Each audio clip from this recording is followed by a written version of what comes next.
Buenas tardes, compañeros, compañeras y profesora. El día de hoy yo, Braulio González, junto con mis compañeras de trabajo Valentina Cifuentes, Camila González y Valentina Quesada, les hablaremos sobre el sistema surfactante pulmonar. Los objetivos de este trabajo son identificar de dónde proviene el surfactante pulmonar, cuáles son los componentes que lo forman, cuáles son sus funciones y qué efectos produce. Además, queremos conocer y comprender su importancia en el intercambio gaseoso del pulmón a lo largo de los ciclos de inspiración-expiración. Y también queremos dar a conocer algunas patologías vinculadas a la falta de sistema surfactante operativo. Para comenzar, debemos saber qué es el surfactante pulmonar.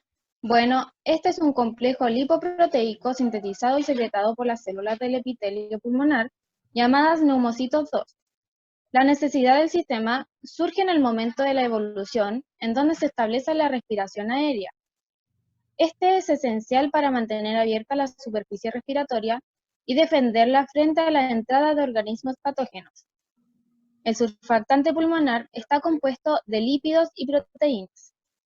Entre el 90 y 92% del peso del surfactante corresponde al material lipídico y entre el 8 y 10% a proteínas. Como podemos ver, el compuesto principal son los lípidos. En este caso, los fosfolípidos constituyen aproximadamente un 90% de ellos, y el resto son lípidos neutros, entre los que destaca una proporción notable de colesterol.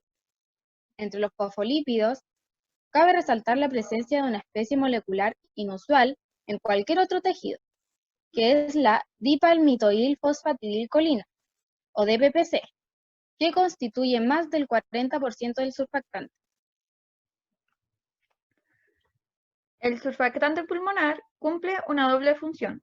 Por una parte, forma en la interfase aire-líquido respiratoria una película tensioactiva que reduce la tensión superficial.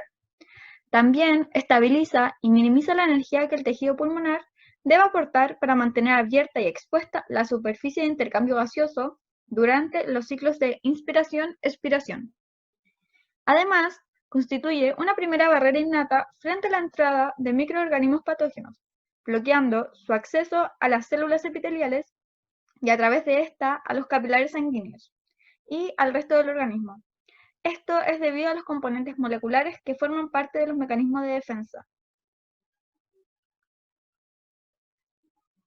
Relación surfactante pulmonar y tensión superficial. Primero, partiremos definiendo qué es un alveolo. Los alveolos pulmonares son pequeñas fosas terminales que difieren en tamaño, por lo cual no todos se vacían y llenan de manera simultánea. Se sitúan en los bronquiolos y están compuestos por los capilares sanguíneos, una membrana basal, una interfase aire-agua y neumocitos tipo 1 y 2.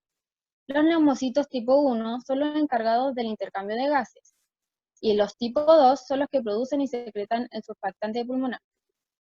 En la interfase aire-agua, las moléculas de agua que están en fase líquida, forman una fina capa acuosa capilar.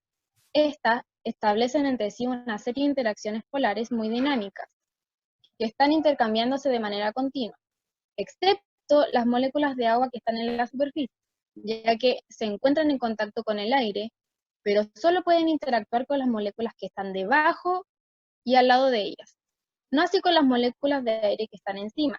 Esto hace que sean inestables y que ejerzan una fuerza hacia abajo, lo que se llama tensión superficial.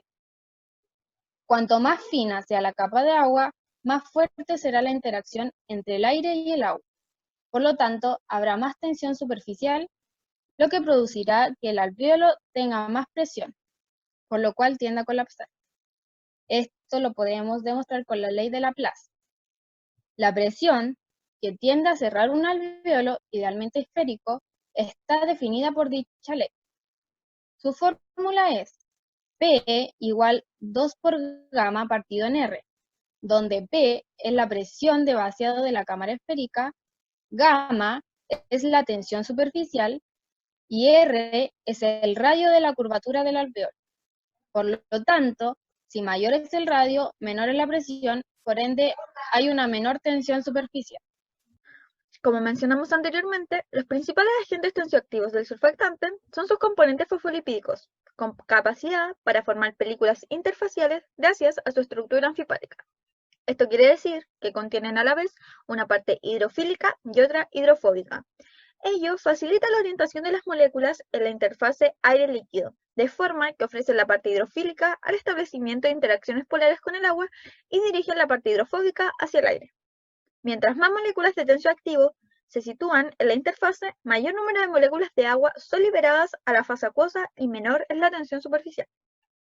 La dipalmitoil fosfatidilcolina es una molécula que puede empaquetarse densamente en la interfase gracias a las cadenas de ácidos grasos saturados, pudiendo adoptar configuraciones casi lineales, haciendo así descender la tensión superficial hasta valores inferiores a los 2 mN partido en metros. Esta drástica reducción de la tensión superficial impide que los alvéolos se colapsen y permite que puedan volver a abrirse sin esfuerzo al iniciar la inspiración. Hemos visto que la DPPC es un tensioactivo muy eficaz. Sin embargo, algunas de las propiedades que le permiten relajar la tensión superficial hasta valores casi nulos son contraproducentes para una formación suficientemente rápida de películas tensioactivas interfaciales. La longitud y el carácter disaturado de las cadenas de ácidos grasos de la DPPC hacen que a temperatura fisiológica el fosfolípido no adopte un estado fluido, sino un estado semirrígido, como un gel. En estas condiciones, no tiende a transferirse de la interfase aire-líquido, lo cual es un proceso imprescindible para reducir la tensión superficial.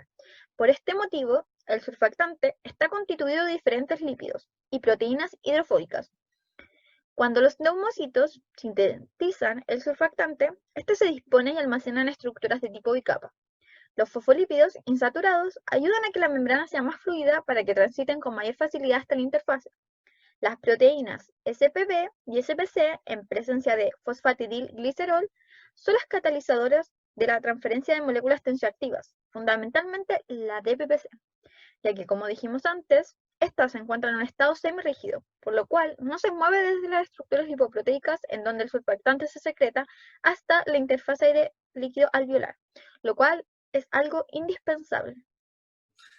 Para resumir lo señalado anteriormente, podemos decir que durante la compresión alveolar, es decir, expiración, se reduce el área que ocupa la interfase aire-agua de los alvéolos. Las moléculas de DPPC se empaquetan más, excluyendo un mayor número de moléculas de agua de la superficie y reduce la tensión superficial hasta casi anulable. Esto se produce por la casi absoluta insolubilidad de los lípidos del surfactante en la fase acuosa. Cuando la interfase vuelve a expandirse en la inspiración, las proteínas facilitan una reextensión adecuada de las moléculas lipídicas, para que vuelva a formarse la película tensioactiva preparada para un nuevo ciclo respiratorio. Un ejemplo al que nos podemos vincular con el pulmón y el surfactante es el de una bolsa mojada. Nos podemos dar cuenta que al tener una bolsa de plástico mojada, nos cuesta trabajo abrirla y es necesario un aporte continuo de energía para vencer esta tensión superficial. Pero si a esta bolsa de plástico le agregamos un poco de detergente que actúa como un tensioactivo y forma espumas que estabilicen la extensión de interfase aire-líquido, esta puede abrirse una y otra vez sin gran esfuerzo. El pulmón necesita una aportación continua de energía para vencer la tensión superficial, que se opone a la apertura de los espacios alveolares en cada inspiración. Por esto, se asimila con el trabajo que hay que hacer para abrir una bolsa mojada.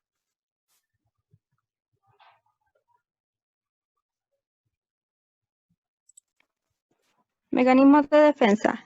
En la extensa superficie del epitelio pulmonar existen diversos mecanismos de defensa que evitan que agentes patógenos como toxinas y gérmenes logren entrar y dañar el interior del organismo, provocando algunas enfermedades respiratorias.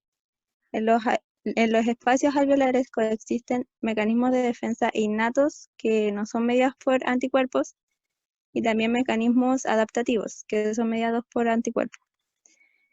En el mecanismo de defensa innato participan algunas proteínas como SPA y SPD, las cuales, con su estructura, permiten la unión de ciertos azúcares de la superficie de organismos patógenos. La proteína SPA opsoniza bacterias y virus, o sea, los marca para su ingestión y su posterior destrucción.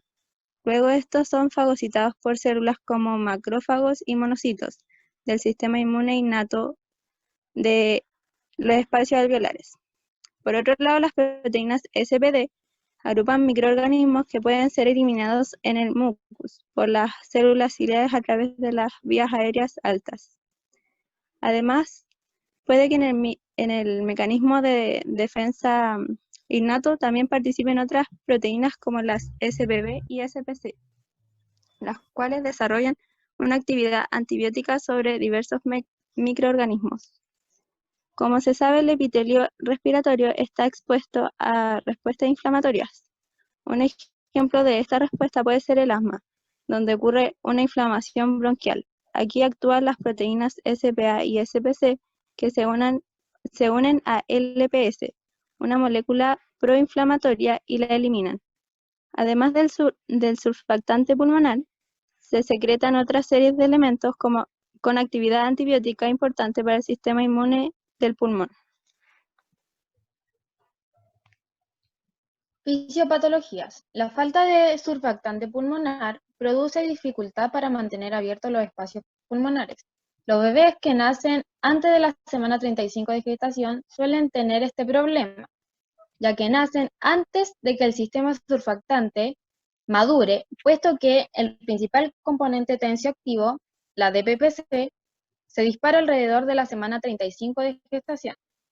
También en esas últimas semanas se dispara la síntesis de PG y de las proteínas específicas del surfactante. Por ende, los bebés prematuros tienen dificultades para desalojar el líquido amniótico que se encuentra dentro de los pulmones y así poder respirar a través de ellos. Para esto se descubrió que si en el momento justo de su nacimiento se le administra una dosis de material surfactante exógeno, este les permitirá abrir sus pulmones sin dificultad hasta que el inicio de la ventilación pulmonar estimule la producción de su propio surfactante. Por otra parte, otras disfunciones patológicas del sistema surfactante no tienen todavía una solución fácil. Existen numerosas alteraciones de diverso origen que generan daños en el tejido pulmonar, en niños y en adultos, asociados con frecuencia a procesos de inflamación y elevación a los espacios alveolares de componentes plasmáticos, el edema, lo que conduce a la desactivación del sistema surfactante, originando los problemas de mecánica respiratoria mencionados, que pueden agravarse cuando se fuerza la apertura de las vías aéreas mediante ventilación asistida. Es por esto que el síndrome de distrés respiratorio agudo, que se desarrolla como consecuencia del daño pulmonar, constituye la principal causa de mortalidad y morbilidad en las unidades de cuidados intensivos de nuestros hospitales, ya que la administración de un material surfactante exógeno a pacientes afectados produce solo un efecto transitorio.